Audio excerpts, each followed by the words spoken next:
Hey guys, been trying to get a YouTube video for the Titan swim team for those who haven't been able to join us in our Zoom practices. So here's a good upper body workout.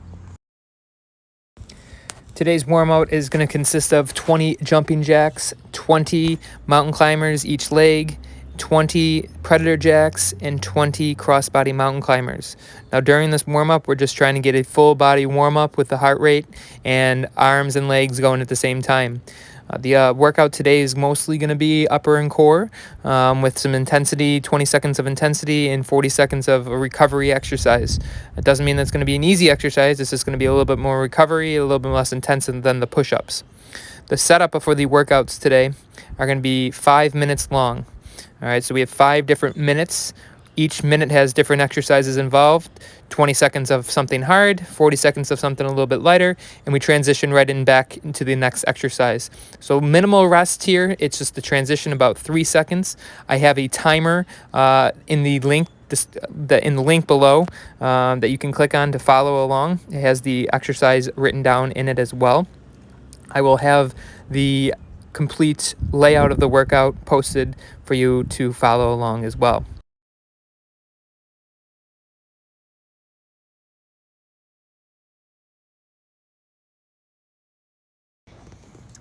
So now with these mountain climbers, make sure we're driving our knee to the opposite elbow. Just notice a flat back. Driving it each time, we're trying to breathe out short little breaths. My shoulders are a little bit past my hands. If they can be stacked on top, that'd be great too. We just don't want to get too much of an angle either way.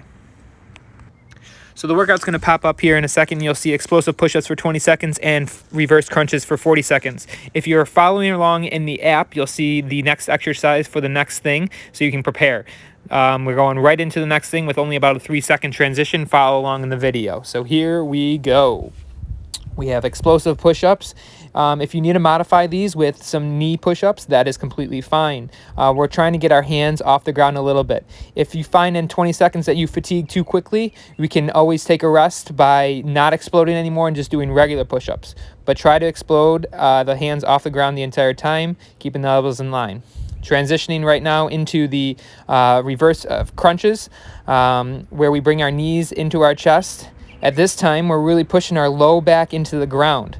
If our low back's not on the ground, we're going to have maybe some back pain or hip pain, and we don't want that. So I have my shoulder blades off the ground a little bit by bringing my head into my chest a little bit, kicking my legs 6 inches off the ground, and then bringing them into my chest. I'm pushing with my hands into the ground at the same time as well, so that way I have a good foundation. I want you to start getting ready for the next exercise in your head is a low push-up hold with Spiderman legs. So while we're in the push-up position, we're going to be low, and we're going to bring our legs to the side by side, working on some abs at the same time here. So hopefully my timer works, and we ready, set, and go. So low hold, opposite, each knee goes to the elbow. I'm holding my legs off the ground. Again, we can do this in the kneeling position. Hopefully we can hold this for 20 seconds. It's like a low plank. We're getting ready for flutters. Little kicks is next. So we're going to be going and rolling over. Flutter kicks 6 inches off the ground.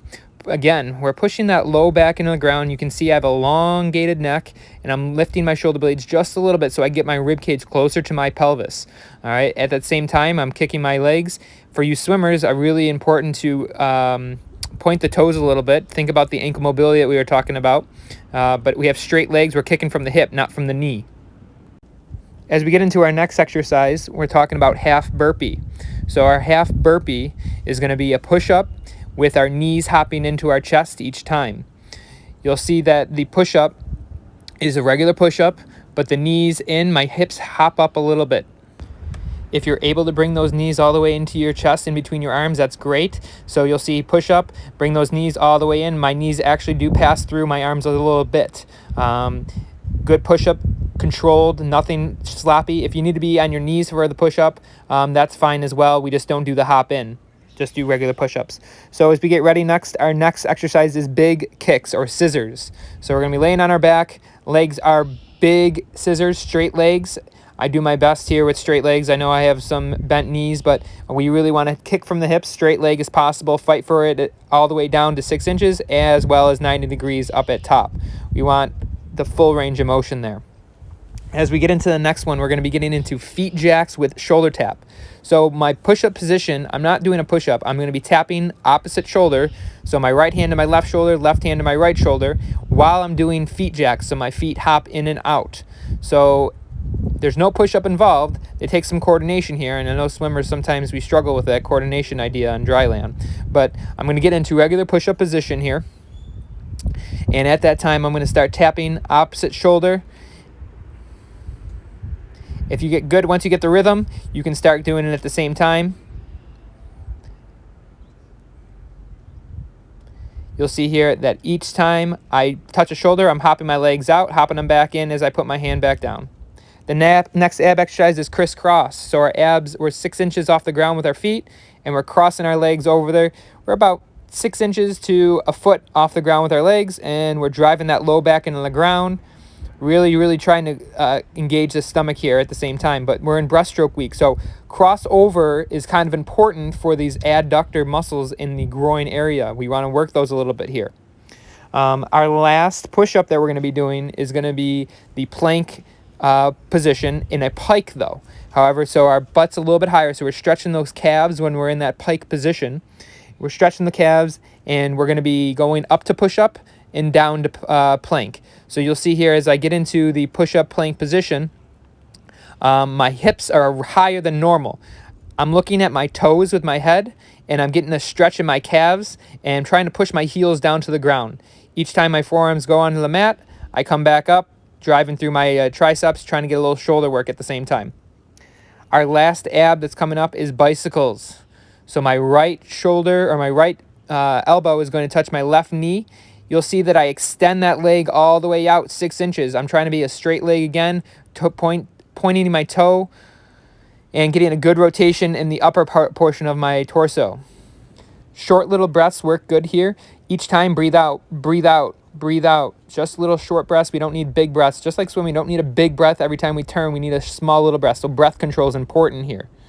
We're going to take a little bit of a break after these 40 seconds, and I'm going to explain the next set of the workout. We'll have another set of 5 exercises in which we do same style, but they're going to be completely different. So right now, let's grab some water and also get the equipment that we need for our next exercise. So we have kneeling side squat, right side, and a towel pull down, with also snow angels with a water bottle and a soup can. So right now, get the 2 water bottles or soup cans that you need for the exercise. That way we can do some resistance. And then we also need our towel so we can do our kneeling side squat towel pull down. So let me demo this kneeling side squat towel pull down first, because we're going to be doing them on our right side for 20 seconds, and then the next minute we're going to be doing the other side. So real quick, we're going to kneel down, and at that time the other leg is going to go straight out to the side. So when we have it straight, we should feel a little stretch there. Our arms are going to go above our head. We're going to pull the towel down by pulling apart the towel like we're trying to rip it. As we sit down in the squat, we're going to pull it down to our chest. Each time we try to squeeze the shoulder blades down and really contract the lats and mid-rhomboids. So let's get into it now. Make sure you have your water bottles handy real close so we can get into our next exercise after the 20 seconds. So we're going to be doing our kneeling side right towel pull down here. Arms up above the head, pull down the chest, sit back in that squat by hinging a little bit, and feel that stretch in that inner thigh of that left leg. So our next exercise is going to be involving our 2 water bottles or soup cans. We're going to be laying on our stomach. When we lay on our stomach, we're going to be doing from streamlined position to all the way to our pockets. When we do this, we want to touch them in top where we would be in streamline as best we can, and then rotate your hands so your palms up when you get to your butt. So when you get to your pockets or butt side, you want to have your palms facing up. And when we're going back to forward and going to the top in streamline, our hands are down just like we normally would be. So after this exercise, we're going into the other side for our kneeling side squat left side. So when we have this, make sure you kneel on the opposite leg this time as you did last time, and you have the other leg out to the side feeling that stretch. Grab that towel, really try to pull it apart so we have that good squeeze in the shoulder blades as we come down. Get a little bit of stretch in that right leg there, and get a little bit of glute work, hamstring work at the same time on that left leg. Our next shoulder exercise is going to be some front raise to side raise combo. So you're going to see here that I grab both water bottles. I'm going to go front, into a T, down to the side. From the side up to the T, down to the front. So it makes a good pattern here. It does burn a little bit if you hold the water bottles a little bit farther out in your hands, or you can hold them just right there. We don't want to be jerky with our movements. We want to make sure that we're controlling our shoulder blades down, squeezing them down, and using the correct muscles here as we do it. So as I pull them up and I pull them down, I'm pinching my shoulder blades down that entire time. Our next exercise that we're going to get prepared for is our overhead squat with a towel. So as my shoulders are going to get a little bit tired from these front raised to lateral raised combo, we're going to have the towel now above our head, pulling it apart.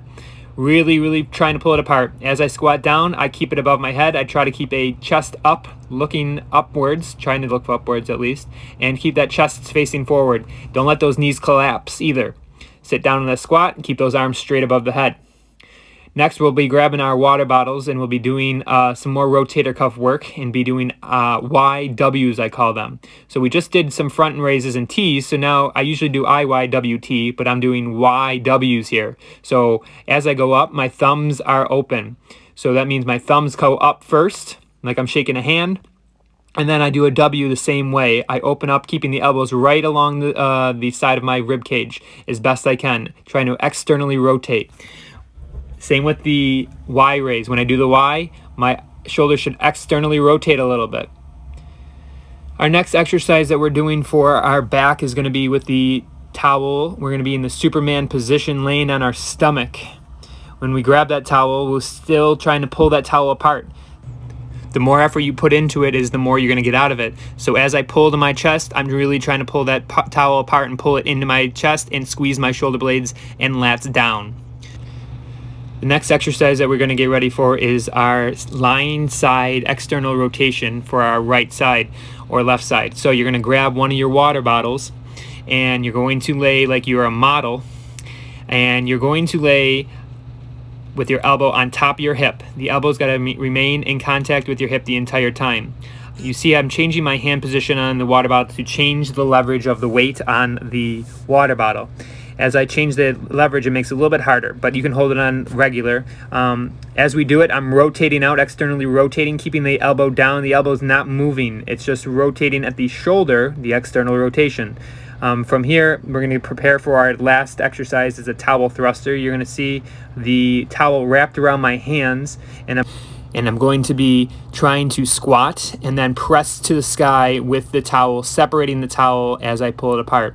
So my first grip here, I struggle with separating it because I didn't grip it around my hand the right way. So I'm pressing up to the sky, pulling it apart, but there's a better grip way to do so. So you don't want to do it like the way I have it currently. I'm going to fix it in a second to show you the correct way to do it. Right here, I turn it the other way, so now you can't see my hands and I'm pressing up to the sky. I'm really trying to separate and pull that towel apart as I do it.